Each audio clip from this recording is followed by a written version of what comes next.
عمرك صحيت من النوم وحسيت إن حياتك دوشة، شغل، مشاكل، قلق على بكرة، وتقول لنفسك: هو فين الهدوء؟ فين الطمأنينة اللي بسمع عنها؟ النهاردة عايز أكلمك عن سر الحياة الهادية. خطوات بسيطة، بس لو عشت بيها هتلاقي قلبك وعقلك مرتاحين بطريقة عمرك ما كنت متخيلها. 1. معنى الحياة والهدف. بص يا صاحبي، الحياة مش معمولة عشان الفلوس ولا عشان المنصب. الهدف الحقيقي إنك تعيش كل يوم وتدي أفضل ما عندك. اللي عايش في امبارح غرقان في الماضي، واللي عايش في بكرة متاكل بالقلق. إنما اللي عايش النهاردة هو اللي فعلا عايش. ركز في اللحظة اللي انت فيها، دي أعظم هدية من ربنا. 2. التعامل مع المشاكل.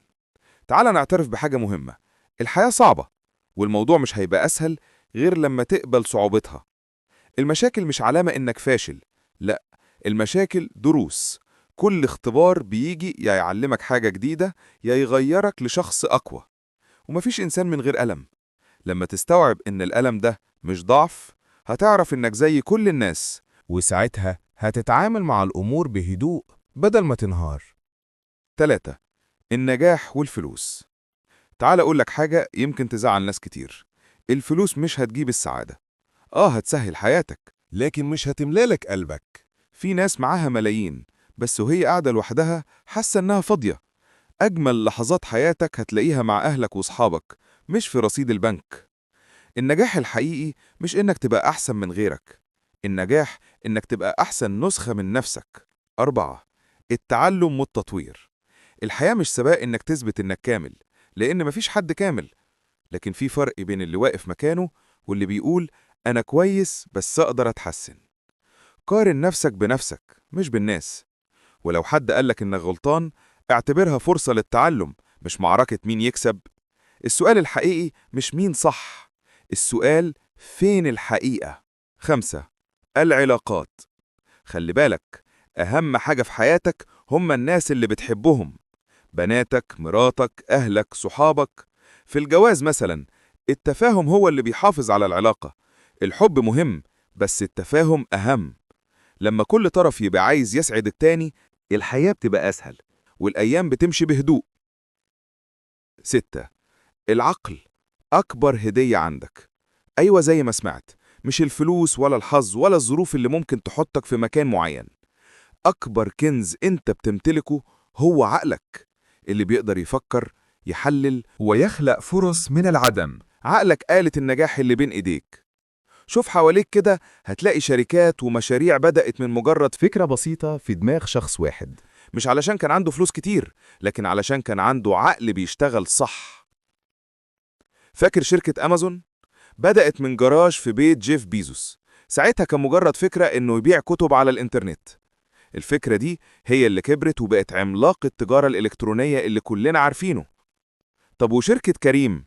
شابين مصريين كانوا مسافرين بره، فكروا في حل مشكلة المواصلات، والنتيجة كانت شركة اتصممت واتباعت بمليارات. في مصر عندنا أمثلة كتير زي سويفل اللي فكرت في حل زحمة المواصلات ونجحت فكرتهم إنها تخدم آلاف الناس.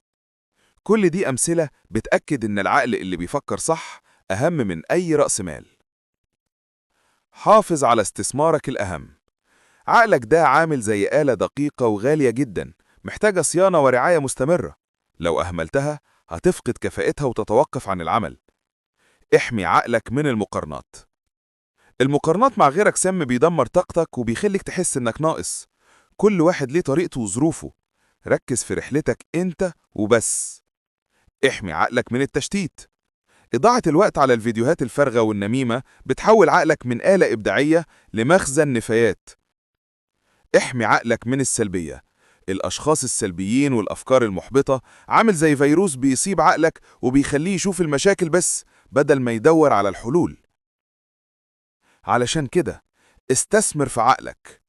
اقرأ كتب، اتعلم مهارة جديدة، اسمع لناس ناجحة، واصرف وقتك وطاقتك على حاجات ليها قيمة. عقلك ده مش مجرد عضو في جسمك، ده المحرك الأساسي لكل نجاح ممكن تحققه في حياتك. تخيل معايا، لو عقلك كان شركة، هل هتسيبه يشتغل من غير خطة أو استراتيجية؟ مستحيل. خطة نجاحك الحقيقية بتبدأ من هنا، من جوه دماغك. عيش النهاردة، اقبل الواقع، استثمر في نفسك، وخلي عقلك هو الماكينة اللي توصلك لحياة هادية ونجاح حقيقي. النهاية، لو حسيت إن الكلام ده لمس قلبك، ما تخليش الفيديو يقف هنا. شاركنا رأيك في الكومنتات، واعمل لايك واشتراك في القناة الكتاب في كبسولة عشان دايما نكمل رحلة المعرفة سوا.